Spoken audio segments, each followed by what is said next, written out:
जय यीशु। प्रभु यीशु के सामर्थ्यवान नाम पर और एक बार आप सभी लोगों को फादर स्वागत करते हैं। बाइबल तीर्थ यात्रा के 144वां दिन की व्याख्या अब हम सुनेंगे। सामुएल के दूसरे ग्रंथ के 20 और 21 में हैं हम, साथ साथ स्तोत्र संगी 102 और कुरिन्थियों के नाम पहला पत्र का अध्याय 11। 20वां अध्याय में, सामुएल के दूसरे ग्रंथ के 20वां अध्याय में हम शेबा नामक आदमी के द्वारा एक नया विद्रोह शुरू होते हुए देख रहे हैं। अभी अभी एक विद्रोह से यूं ही राजा बाहर आ ही रहे हैं। इजरायलियों में 20,000 से ज़्यादा लोगों की मृत्यु हुई अबसलोम की इस विद्रोह में। और अब राजा वापस महल यानी राजधानी यरूशलेम में पहुंचे नहीं, उसके पहले शेबा नामक आदमी जो बेन्यामीन वंशी है, बेन्यामीन वंश साउल का वंशज है, हम जानते हैं। और उसमें एक व्यक्ति है, उसका नाम है शेबा। उसने सिंगा बजा कर कहने लगा, दाऊद से हमारा कोई संबंध नहीं है, और अनेक लोग उनके साथ जुड़ गए। इसका मतलब कई लोग दाऊद के विरुद्ध शायद थे। इसकी एक बात, दाऊद यूदा के वंशज था और यूदा वंशियों और इस्राएल के अन्य वंशजों के बीच में थोड़ी सी अनबन होते हुए हम पिछले अध्याय में 19वां अध्याय में देखे थे। अब इस पर सभी इस्राएली दाऊद से अलग होकर बिक्री के पुत्र शेबा के अनुगामी हो गए, किंतु यूदा वाले अपने राजा के साथ ही रहे और उसे यरदन से यरूशलेम ले गए। लेकिन यरूशलेम में पहुंचते पहुंचते तुरंत दाऊद कुछ फैसला ले रहे। अब पहले जैसा नहीं है, क्योंकि अबसलोम के विद्रोह से काफ़ी बातें दाऊद ने भी सीख लिया। अब फैसला तुरंत लेगा। अमासा को, जिनको सेनापति बनाने की वादा किया था, और उसको तुरंत भेज दिया। 3 दिन के अंदर यूदा वालों को यहाँ बुलाओ, तुम भी उपस्थित हो, बोला।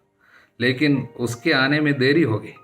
अब पहले जैसा इंतजार नहीं, तुरंत दाऊद ने अबीशै से कहा, अब बिक्री का पुत्र शेबा हमें अबसलोम से भी अधिक हानि पहुंचाएगा। तुम अपने स्वामी के आदमियों को लेकर उसका पीछा करो, नहीं तो किलाबंद नगरों में छिप जाएगा, हमारी पकड़ से निकल भागेगा। किसको भेज रहे? अबीशै को। देखिए कहाँ गया योआब। राजा योआब को इस बार कार्य नहीं सौंपा, कारण योआब ने हम देखा कैसे अबसलोम को मार डाला था।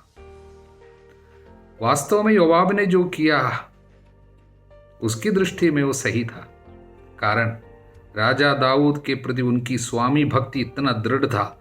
जो भी बात आने वाले दिनों में, चाहे दाऊद के पुत्र से भी हो, दाऊद को खतरा, देश को खतरा, राज्य के अधिकार के खिलाफ जो भी आता है, उनको मार डालने का एक दृढ़ संकल्प योआब को था।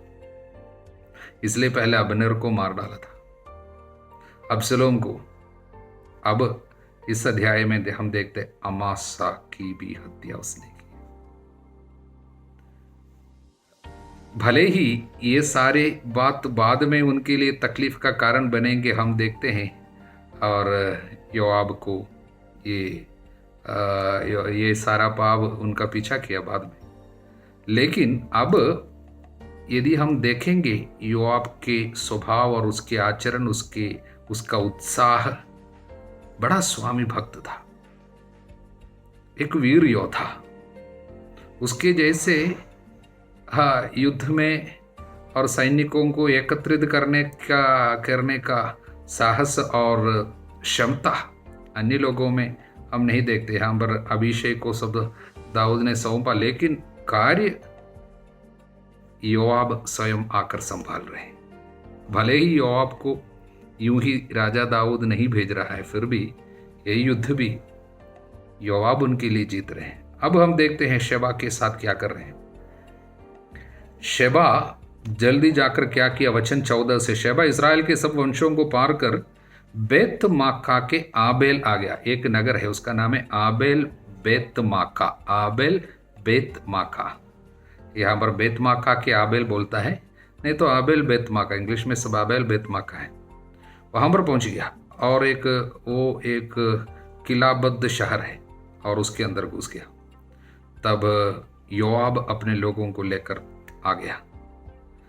और योआब ने इस नगर की मोर्चाबंदी की और जो किले की दीवार तक थी और दीवार को गिराने का प्रयत्न किया। तब एक बुद्धिमती स्त्री ने नगर से पुकारा, सुनो सुनो। अंदर से एक स्त्री की आवाज आई। देखिए अभी की हालत ऐसा है, एक नगर वो किलाबद्ध नगर है, अंदर ये विद्रोही घुस गया।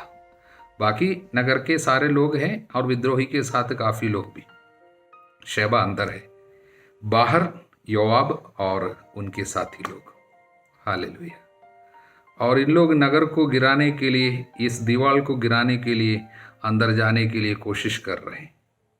उस समय अंदर से एक स्त्री की आवाज आई। वो स्त्री क्या बोली? वो स्त्री ये बोल रही है, वचन 19, हम तो शांति प्रिय और ईमानदार इसराइली, तुम एक ऐसे नगर का विनाश करना चाहते हो जो इसराइल का एक महानगर है। तुम प्रभु के दाएं भाग का अपहरण क्यों करना चाहते हो? प्रभु का अपना है ये, तुम उसको नष्ट करना क्यों चाहते हो? योआब ने उत्तर दिया, अपहरण और विनाश मुझसे कोसों दूर है। हम इसलिए नहीं आया। बात ऐसी नहीं है। बात यह है, आपके साथ अंदर कोई विद्रोही है जो फूट डालने वाला है, राज्याधिकार के खिलाफ कार्य करने, राजा के खिलाफ विद्रोह को भटकाने वाला, विरोध करने वाला अंदर है। उसको बाहर कर दो, सभी लोग बच जाएंगे। नहीं तो आपके ऊपर जो तकलीफ आ रही इसके कारण है। हालेलुया। तब स्त्री ने कहा, उसका सिर दीवार के ऊपर से तुम्हारे पास फेंक दिया जाएगा। इसके बाद उस स्त्री ने अपनी विवेकपूर्ण बातों से सब लोगों को समझाया। उन्होंने बिक्री के पुत्र शैबा का सिर काट कर योआब के पास फेंक दिया। हालेलुया। योआब ने तुरही बजवाई, सब लोग नगर छोड़कर अपने अपने घर लौटे। योआब राजा के पास यरूशलेम लौट आया और ये शहर बेतमाका आबेल और उसके सारे लोग बच गए। प्रियजनों, इससे लेकर एक सुंदर आध्यात्मिक संदेश है। ये जो घटना, शैबा की घटना और इस शहर की मोर्चाबंदी से जुड़ी हुई एक आध्यात्मिक संदेश योहन ट्राप नामक एक ईश शास्त्री उसने दिया है। वो बोलता है, हर एक व्यक्ति का हृदय इस शहर की जैसा है। वो शहर जो है, कौन सा शहर? आबेल बेतमाका।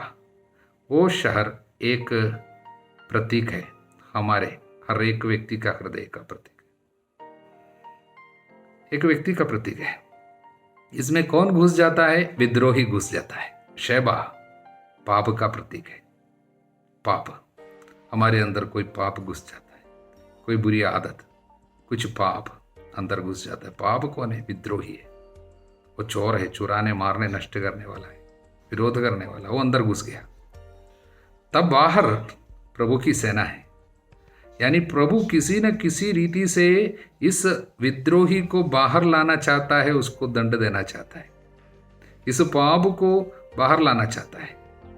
हालेलुया। और प्रभु बाहर खड़े हैं।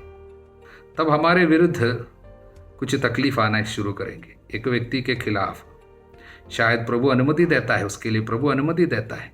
वो कुछ बीमारी के रूप में, तकलीफ के रूप में, और हमारा कोई विरोध कर रहा हो, यो हमको कुछ तकलीफ और इस तरह का एक परेशानी आ रही। वास्तव में ये हमको नष्ट करने वाली चीज़ नहीं है, ये हमारे खिलाफ नहीं है।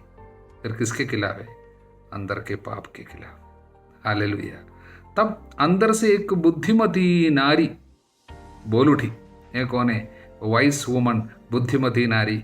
ये आत्मा है, हमारी आत्मा, ईश्वर की आत्मा हमारे द्वारा हमारे अंतरतम में प्रज्ञा। देखिए, तो प्रज्ञा अंदर से पूछते हैं, ये किसके विरुद्ध है, क्यों है, ये परेशानी का कारण क्या है, हमारे ऊपर ये विपत्ति क्यों आ रही है। प्रज्ञा आपको प्रकट करेंगे। तब बाहर से ये बताएंगे, हम आपके खिलाफ नहीं है, अंदर जो विद्रोही है उसके खिलाफ ये सब हो रहा है, उसको बाहर कर दो। तब प्रज्ञा हमको समझाएंगे देखिए ये पाप अच्छा नहीं है, ये आदमी हमको मारने वाले हैं, हम इसको दोस्त समझ कर रखे हैं, ये हमारी दोस्ती करके रखे हैं, दोस्ती करके अंदर बैठे हैं, ये वास्तव में शत्रु है, ये वास्तव में हमको बर्बाद करने वाला है। ये कौन समझाएंगे हमको? प्रज्ञा हमको समझाएंगे। तब जाके हम लोग क्या करेंगे? ये प्रज्ञा जिसके अंदर कार्य करेंगे, उन लोग ये पाप को उठाकर बाहर फेंक देंगे। यदि पाप को हम अधिक पसंद करेंगे, उनको छोड़ना नहीं चाहेंगे, ये हमारा क्या है, सब कुछ हम इस हमारे आत्मा को नष्ट कर सकता है, हमारे हृदय को नष्ट कर सकता है। हम व्यक्ति जो है उस व्यक्ति को विपत्ति में शायद नष्ट कर सकते हैं, क्योंकि प्रभु हमारे खिलाफ नहीं है, प्रभु इस पाप को बाहर करना चाहता है। इसलिए हमारे विरुद्ध जब मोर्चाबंदी होती है, वो वास्तव में एक पुकार है, एक बुलाहट है, पाप छोड़ने के लिए बुलाहट, पछतावा करने की बुलाहट है। इसलिए प्रभु ने कहा चारों ओर जो विपत्ति हो रही है देखते हुए समय क्या सोचना चाहिए? ये पछतावा करने की बुलाहट। यदि तुम पछतावा नहीं करोगे, तुम सबके सब इसी तरह नष्ट हो जाओगे। हालेलुया। यहाँ पर उन्होंने इस स्त्री के विवेकपूर्ण बातों को सुनकर लोग समझ गए और उन्होंने उस शेबा का सिर काटकर बाहर फेंक दिया। तब मोर्चाबंदी समाप्त हो गई। योआब ने सिर उठाकर या बाहर गया, चले गए, वापस गए। हालेलुया। इसलिए प्रियजनों, पाप छोड़ने का फैसला जब तक हम नहीं लेते हैं, हमारे विरुद्ध मोर्चाबंदी चलते रहेंगे, विपत्ति हमारे ऊपर आ सकती है। एक सुंदर संदेश इस घटना के द्वारा हमको मिलता है। इसलिए अंदर जो प्रज्ञा वाली स्त्री जो है, वो जो बहुत बुद्धिमती महिला जो अंदर से बोलती है, वो हमारी आत्मा में पवित्र आत्मा, प्रज्ञा की आत्मा पछतावा के लिए हमको बुला रहे, पाप छोड़ने के लिए वो हमको निमंत्रण दे रहे। हालेलुया। अब हम 21वां अध्याय में दाऊद के समय में इज़राइल में हुई एक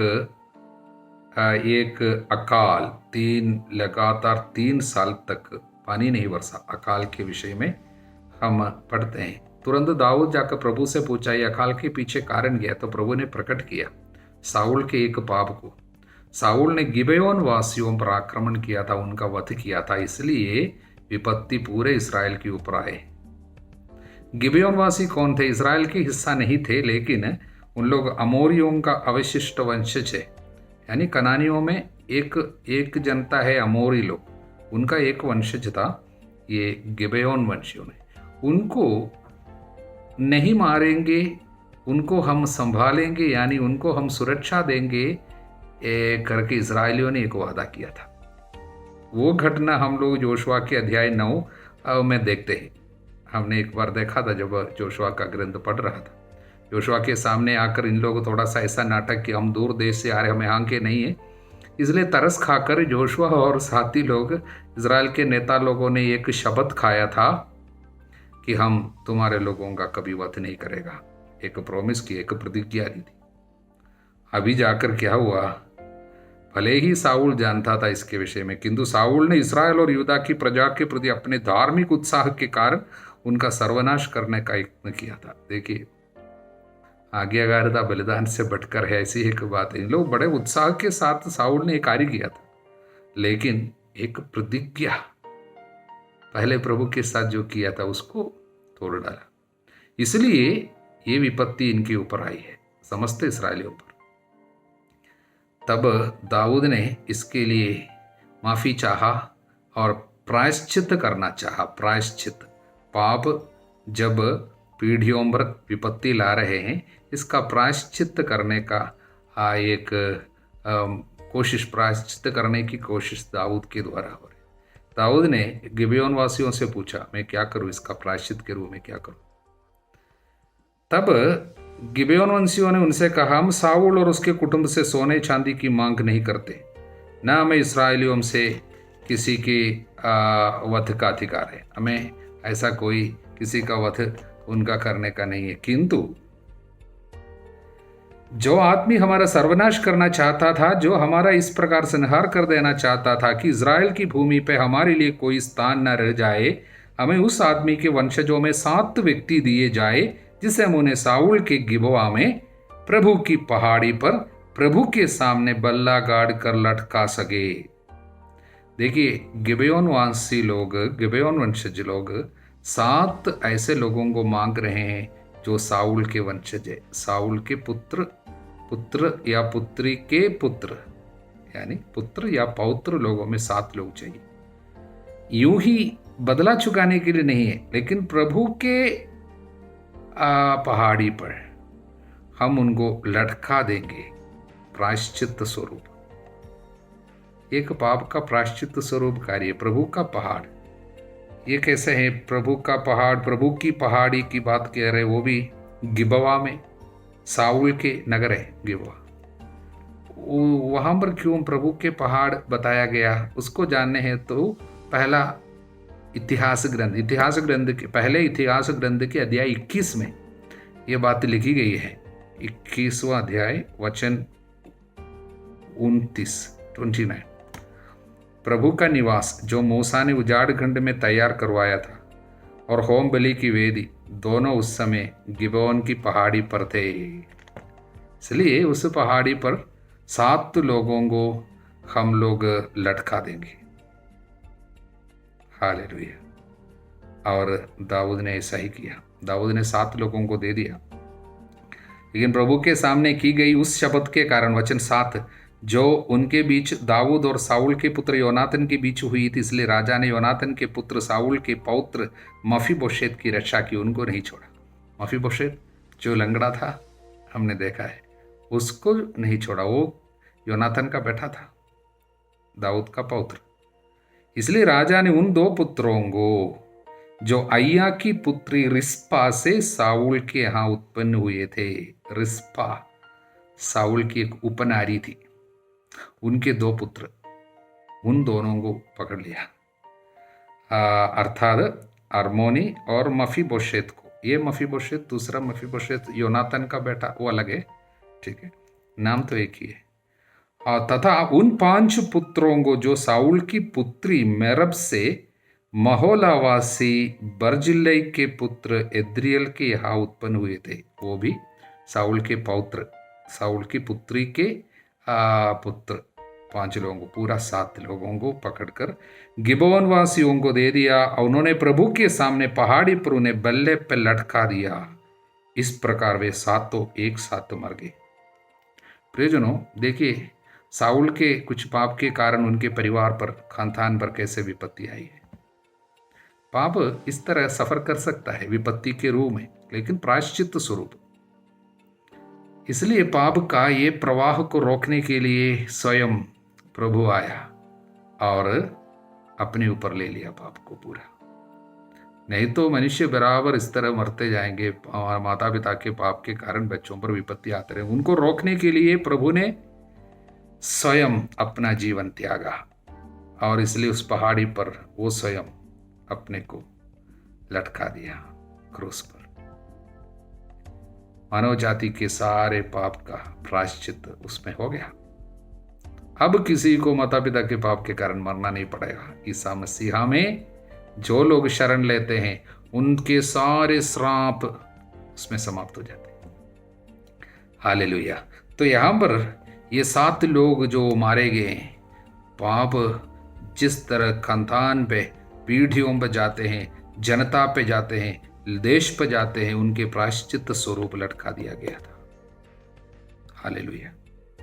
लेकिन आगे और एक सुंदर चित्र, बहुत ही दिल को स्पर्श करने वाली एक चित्र, अय्या की पुत्री रिस्पा, उनके 2 पुत्र मारे गए। ये माँ एक ऐसी माँ का प्रतीक है जिनके बच्चों के साथ अन्याय किया गया। उनको 2 बच्चे अचानक नष्ट हो गया। उनका कोई पाप नहीं था, उनके बच्चों का भी पाप नहीं था। शायद उनके देखिए, वो बच्चों के पिता जो पाप किया, उसके कारण ये बच्चों को मरना पड़ रहे। तब ये माँ ने क्या किया, देखिए, उसने चट्टान पर टाट फैलाया। वह वहाँ फसल के प्रारंभ से उस दिन तक रही जब तक आकाश से लाशों पर वर्षा नहीं हुई। वो दिन में आकाश के पक्षियों, रात को जंगली जानवरों को उनके पास आने से रोकती थी। ये क्या करती थी? देखिए, गिबेयोन वासियों की एक प्रथा थी, आदमी को मारेंगे, पत्थर पर ये पहाड़ के ऊपर पेड़ पर लटका देंगे, लेकिन उसके बाद उनके लाश को उन लोग क्या है दफनाएंगे नहीं, वहीं रहेंगे। कोई पक्षी आकर उसको खाने दो, सड़ने दो, और कोई जंगली जानवर आकर खाने दो, लेकिन इन लोग दफनाएंगे नहीं इसी। लेकिन ये माँ क्या किया, माँ वहीं रही, वहां पर चट्टान पर एक ठाठ फैलाया, वहीं रही दिन रात। ये माँ अपने बच्चों के प्रति एक निस्वार्थ प्यार का प्रकटन किया। लाश जब सड़ रहे थे तब भी माँ दूर नहीं गई, वो सहते दिन में रात में वहीं रही, वो पहाड़ के ऊपर रही, उपवास करते रहे, प्रायश्चित करते रहे, और लाश को संभाला, अपने बच्चों के लाश को संभाले रहे। पहाड़ पर, पहाड़ी पर बच्चों के लाश के नीचे खड़ी वो माँ एक और माँ को याद दिलाते हैं, और एक पहाड़ी पे सूली पर मरने वाले उस बैठे के क्रूस के नीचे खड़ी माँ को याद दिलाते, माँ का प्यार। और वो माँ बच्चों के लाश को, वो बच्चों को, अपने बच्चों के लाश को और जानवरों से, जंगली जानवरों से और आकाश के पक्षियों से सब बचाने के लिए खड़ी रही। हालेलुया। प्रियजनों, दुनिया में अन्याय रीति से जिनके ऊपर भी विपत्ति आ रही, उन सभी लोगों के लिए खड़ी रहने वाली माता लोगों की, और ऐसे निष्कलंक जो लोग मारे जाते हैं, उन सारे लोगों के दुख के प्रतीक के रूप में वो माँ वहां पर खड़ी है। और क्या हुआ, जब दाऊद को सूचना मिली कि अय्या की पुत्री और साउल की उपपत्नी रिस्पा क्या कर रही है, तो दाऊद ने साउल की और उसके पुत्र योनातन की हड्डियां गिलियाद के आवेशवासियों से मंगवाई। इस तरह साउल के हड्डियां सब उनके पास से हमने देखा था, गिलियाद वाले लोग जाकर फिलिस्ती लोगों से निकाल कर लेके आए थे, और फिलिस्तियों से इन लोग लेके आए थे, उसके विषय में लिखा है। उसने साउल और उसके पुत्र योनातन की हड्डियां वहां से मंगवाई। उसके बाद लटकाए हुए लोगों की हड्डियां एकत्रित कर उन्हें साउल और उसके पुत्र योनातन की हड्डियों के साथ बेनियामिन के सेला में उसके पिता कीश के समाधि स्थान में दफना दिया। जब राजा की आज्ञा के अनुसार यह सब हो चुका, तब ईश्वर ने फिर से देश पर दया दृष्टि की। इसलिए लाश के साथ जब आदर सम्मान करना एक बहुत जरूरी बात है। अच्छा कब्र देना, यानी इनको अच्छा से दफनाया, तब जाके प्रभु ने देश पर दया की। देखिए, हालेलुया, दाऊद ने सही कार्य किया। वो इसलिए किया, ये रिस्पा ओ माँ रात दिन वहीं पर खड़ी रही, जागरण की। हालेलुया। वो माँ ने पूरे देश के ऊपर एक बड़ा कार्य करवाए। वो माँ को अपने बच्चे नष्ट हो गए, लेकिन देश पर से पाप का असर और विपत्ति हट गई। माँ को बच्चा नष्ट हो गया, देश बच गया। और माँ ने वहीं खड़े खड़े दाऊद को भी सूचना दी। उसने साउल के मृत शरीर के साथ, यानी साउल के हड्डियों को, योनातन के हड्डियों को, और ये जो मारे गए पुत्र, उन सभी लोगों के शरीर के हड्डी जितने भी बाकी रह गए, उनको लेकर अच्छा से दफनाया। मृतकों के साथ आदर सम्मान करना प्रभु चाहता है। इसलिए अच्छे कब्र देना, यानी अच्छा से दफनाना, और कब्रिस्तान को अच्छा से रखना, कब्रिस्तान में जाके आदर सम्मान करना, ये सब प्रभु चाहता है। देखिए, जब इन्होंने ये सारा कार्य पूरा किया, तब जाके देश पर दया दृष्टि हुई। ये छोटी बात नहीं है, बहुत सुंदर संदेश। हालेलुया। अब हम स्तोत्र संख्या 102 में हैं। इस स्तोत्र की विशेषता, 3 विशेषता। पहली बात, जीवन के मध्यकाल में, यानी युवावस्था में अचानक बीमार होकर मरने वाले एक व्यक्ति की पुकार है। मर रहे उस समय प्रभु को पुकार। इसलिए हर एक बीमार व्यक्ति के लिए बहुत सुंदर एक संदेश इस स्तोत्र में है। वो प्रार्थना, उसकी प्रार्थना, बीमार व्यक्तियों की प्रार्थना है ये, उदाहरण के लिए कह रहे वचन 24, जीवन के मध्यकाल में उसने मेरी शक्ति क्षीण कर दी, उसने मेरे दिन घटाकर कम कर दिए। अचानक मर रहे, उस समय प्रभु को पुकार रहे।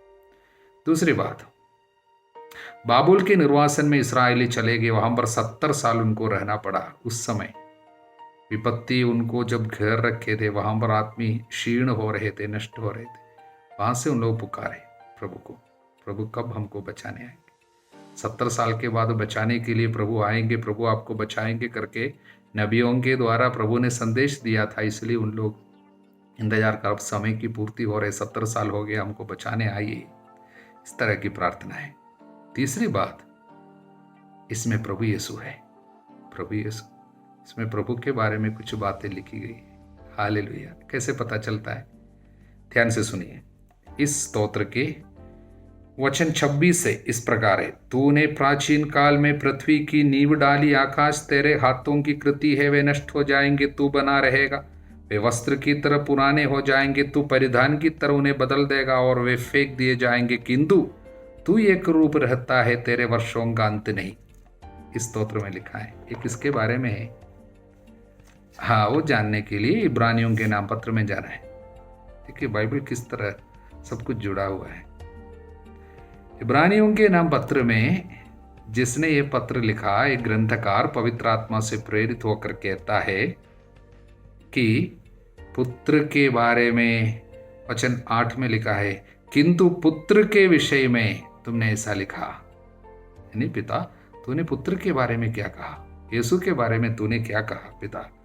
और यीशु के बारे में जो कहा है उसमें पहली बात जो है, ईश्वर तुम्हारा सिंहासन युग युगों तक बना रहता है, वो यहाँ से नहीं, लेकिन उसके नीचे वचन 10 में और फिर पुत्र के बारे में कहा। क्या कहा? प्रभु, तुमने आदि में पृथ्वी की नींव डाली है, आकाश तुम्हारे हाथों का कार्य है, वे तो नष्ट हो जाएंगे, किंतु तुम बने रहे। तो ये कहाँ से है? 10वां और 11वां और 12वां वचन कहाँ से लिया? ये स्तोत्र का है। स्तोत्र संख्या 102 वचन 26, 27, 28 ये वचन लेकर यहाँ पर इब्रानियों के ग्रंथ में लिखा है, पुत्र के बारे में पिता ने ये बात कही है। और ये वचन यहाँ पर फिर से हम लोग देखते हैं, कहाँ पर? इब्रानियों का अध्याय 1 वचन 10, 11, 12 में स्तोत्र संख्या 102 का वचन 26, 27, 28 लिखते हुए ग्रंथकार कहता है, पुत्र के बारे में तूने ऐसा कहा है। इसलिए इस स्तोत्र में यीशु के बारे में लिखा गया। हालेलुया। अब कुरिन्थियों के नाम संत पौलुस का पहला पत्र अध्याय 11 बहुत ही महत्वपूर्ण एक अध्याय है, क्योंकि इसमें पहले भाग में 1 से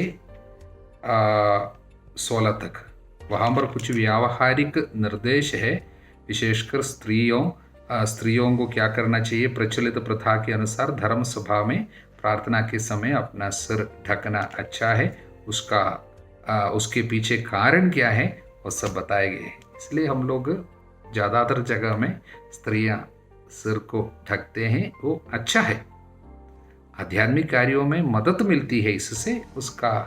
उसके पीछे कारण क्या है संत पौलुस यहाँ पर बताते हैं। दूसरी बात, प्रभु भोज के बारे में, पवित्र परम प्रसाद के महत्व। इसलिए कलीसिया में फूट नहीं होनी चाहिए और एक दूसरे का आदर सम्मान होनी चाहिए। और ये प्रभु भोज क्या चीज़ है उसके विषय में संत पौलुस को प्रभु ने स्वयं जो बातें प्रकट की है वो बातें यहाँ पर प्रकट कर रही। इसलिए अयोग्यता में, पाप में परम प्रसाद को स्वीकार करने से, यीशु के शरीर रक्त को स्वीकार करने से आपके ऊपर किस तरह विपत्ति आ सकती है। अनेक लोग बीमार है, अनेक लोग मर चुके हैं, उसका कारण अयोग्यता में यीशु का शरीर और रक्त को स्वीकार करना ही है। इसलिए इस बात के बारे में सचेत करते हुए एक चेतावनी संत पौलुस के द्वारा पवित्र आत्मा हमको देते हैं। हालेलुया। प्रभु आप सभी लोगों को आध्यात्मिक वरदानों से भर दे, विशेषकर परम प्रसाद के प्रति एक प्यार और आदर और प्यार और अधिक उसका आदर हम लोग कर सके, उसका अनादर कभी हमसे ना होवे, ये कृपा हम सभी लोगों को मिले। कृपा मिलने से ऐसा होता है, परम प्रसाद के प्रति एक भक्ति, वो भी ऊपर से जब दिया जाता है तब होता है। हालेलुया। इसलिए प्रार्थना करना परम प्रसाद की महत्व को हम लोग पहचान पावे और कभी उनके साथ गलत व्यवहार हम लोग ना करें, यानी अशुद्धि में पाप में जानबूझकर रहते हुए हम लोग परम प्रसाद को कभी स्वीकार ना करें, बल्कि अंतःकरण की जांच अच्छा से करें, अच्छा पाप स्वीकार करें और परम प्रसाद को हम लोग स्वीकार करते हुए ईश्वर की महिमा को हमारे जीवन में हम लोग देख पावे। हालेलुया। प्रभु आप सभी लोगों को आशीर्वाद प्रदान करें, अब सदा सर्वदा अनंत काल तक। आमीन।